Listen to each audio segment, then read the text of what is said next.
Hello, my name is Michael Pierce, also known as the Celestial Ronin, and here is my thoughts on The Force Awakens.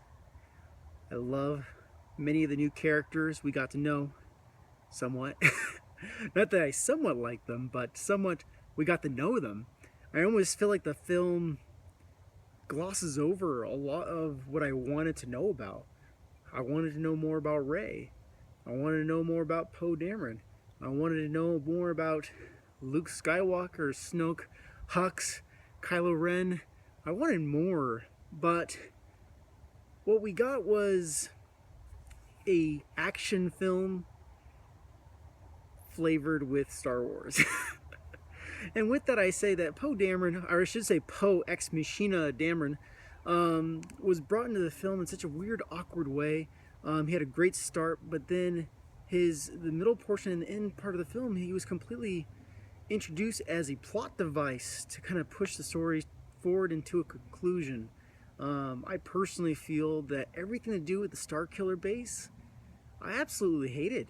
It was a waste of time on camera. There's no emotional attachment. So let's talk about that. So I've already marked this video spoilers, so be careful when you share this video for those that haven't seen the film.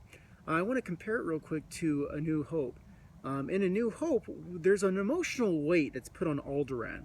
Alderaan is being used as kind of a poker chip in this intimidation for Leia to give up the rebel base.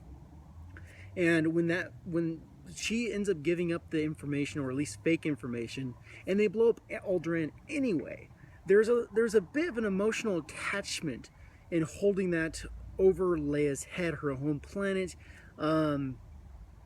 There's a connection to her, and in the very next scene after Alderaan's destroyed, we have Obi-Wan Kenobi who feels that disturbance of the Force, and we get that famous line that as if like a million voices screamed out in terror and were vanquished, or were silent.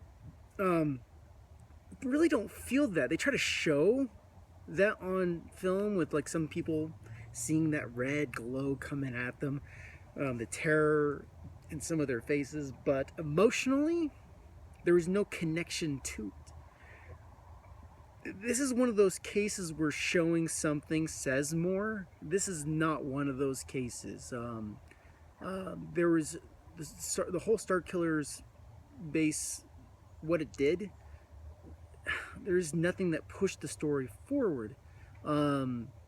It destroyed the Republic that we knew virtually nothing about, and very quickly itself was the point of a plan that became almost self-aware, the Star Wars self-aware that, oh, this is just another Death Star, but wait, it's just much bigger.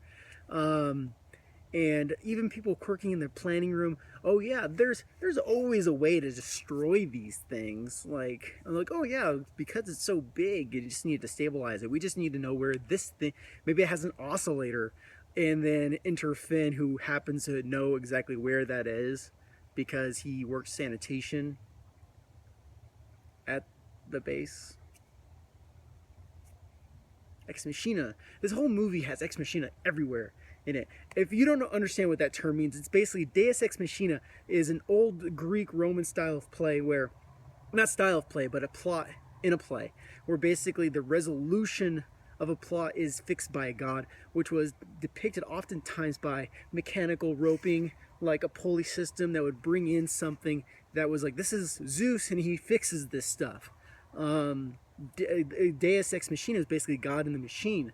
So the idea that something happens suddenly in the plot that wasn't introduced or foreshadowed earlier and then became relevant suddenly, that fixes the problem almost near magically. So there's a lot of holes like that in this plot.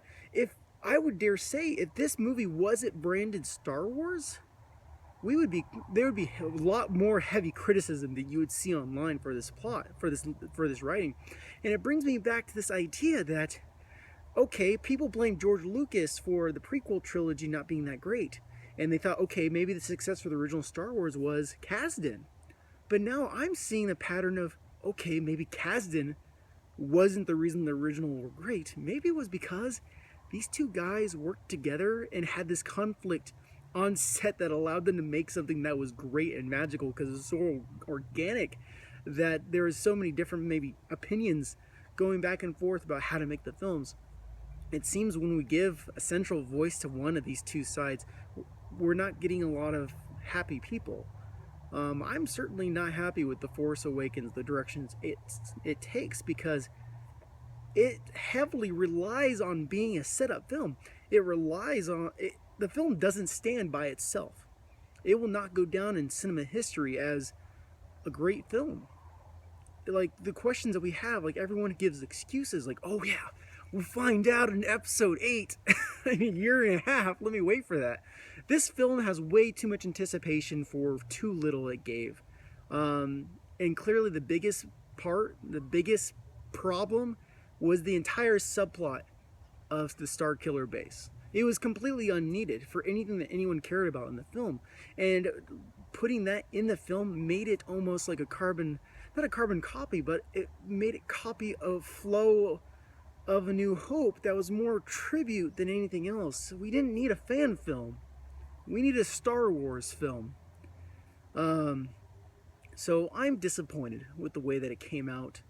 And obviously, for those that are curious, there is no Darth Jar Jar.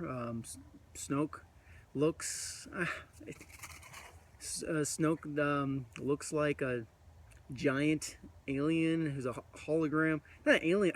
He basically looks like a humanoid version of some of the concept art that came up recently on UGAF. Was described last year accurately. So the information that we had from Snoke from last year was accurate. He's kind of a white, old, zombie-like guy who appears as a giant hologram. We don't know anything about him besides that. So we knew about Snoke from a year ago, and there's no new information. So